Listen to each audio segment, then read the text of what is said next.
یہ آپ کے گھر کی عورتوں میں کیا حال ہے کہ میلاد شریف میں میلاد سن لیتے ہیں، قرآن خوانی میں قرآن خوانی بھی کر لیتی ہے، اور جیسے ہی میلاد ختم ہوئی یہی لڑکیاں یہی عورت ہے اب کیا کرتی ہے، گیت گانا شروع کر دیتی ہے، ناچنا کودنا شروع کر دیتی ہے، رات بھر گلگلہ بنانے کے چکر میں جگ جاتی ہے، لیکن یہی عورت فجر کے وقت سوئی رہتی ہے، نہ اس کو نماز سے مطلب رہتا ہے نہ اس کو روزے سے مطلب رہتا ہے۔ اے میری ماں بہنوں ذرا تم بھی غور کرو، اس دنیا میں تم آئے ہو، ایک دن تمہیں مرنا ہوگا، جب تم مر کے قبر کی دنیا میں جاؤ گے وہاں گلگلہ کام نہیں آئے گا، رت جگہ کام نہیں آئے گا، ماں باپ کام نہیں آئیں گے، رشتہ دار کام نہیں آئیں گے، اگر کام آنے والی کوئی چیز ہے وہ آپ کا عمل ہے، وہ آپ کا کردار ہے، وہ آپ کا اخلاق ہے۔ اگر اس دنیا میں رہ کر کے اچھا عمل کر لیتے ہیں، نیکی کما لیتے ہیں، تو قبر کی دنیا میں پہنچیں گے تو سکون کی زندگی ملے گی،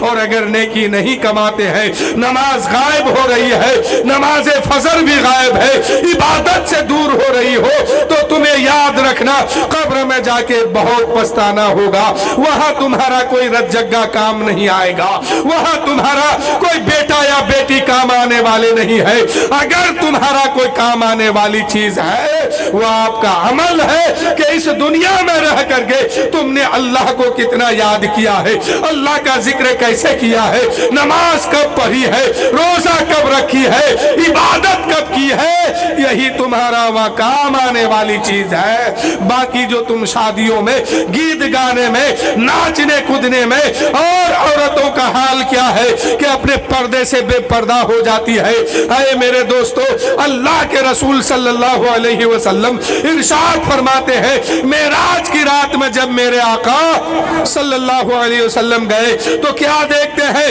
دوزخ میں کچھ عورتوں کو الٹا لٹکا کر کے اس کے سر کو کھولایا جا رہا ہے۔ میرے آقا صلی اللہ علیہ وسلم اس دنیا میں جب پھر واپس آئے تو میرے آقا رونے لگے، حضرت فاطمہ پوچھنے لگی، یا رسول اللہ یا حبیب اللہ آپ روتے کیوں ہے؟ میرے آقا فرماتے ہیں، اے فاطمہ، معراج کی رات میں نے جو عورتوں کو عذاب دیتے ہوئے دیکھا ہے، عورتوں پر عذاب ہوتے ہوئے دیکھا ہے، اس عذاب کو دیکھ کر کے میں رو رہا ہوں۔ اے میرے دوستو، حضرت فاطمہ پوچھنے لگی، یا رسول اللہ یا حبیب اللہ وہ عذاب کیسا تھا؟ میرے نبی فرماتے ہیں، اے فاطمہ، کچھ عورتیں جو ہے جہنم میں الٹا لٹکایا گیا ہے اور اس کے سر کو کھولایا جا رہا ہے۔ حضرت فاطمہ پوچھنے لگی، اے ابا حضور، اے نبیوں کے سردار، یا رسول اللہ یا حبیب اللہ ذرا خلاصہ کیا جائے میرے آقا، ذرا بتا دیا جائے میرے آقا، ان عورتوں کو جہنم میں الٹا کیوں لٹکایا گیا تھا؟ میرے نبی فرماتے ہیں، او فاطمہ، اگلے نبی کی امتیوں میں کچھ عورتیں ایسی تھی جو اپنے سر کو کھول کر کے، یعنی برہنہ سر ہو کر کے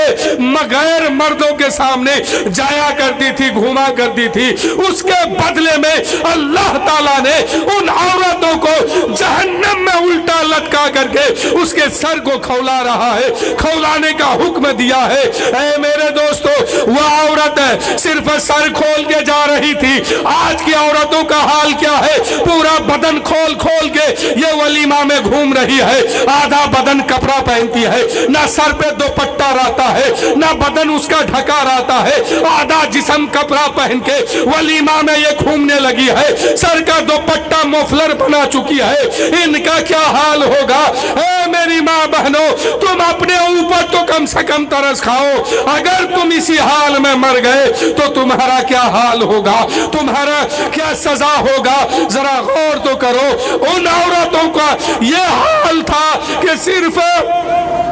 لنگے سر غیر مردوں کے سامنے جاتی تھی تو اس کو جہنم میں الٹا لٹکایا گیا ہے اور اس کا سر کھولایا جاتا ہے، اور تم تو ولیمہ میں پورا بدن کھول کے جاتی ہو، پورا سر کھول کے جاتی ہو، آدھا بدن کے کپڑا پہن کے جاتی ہو،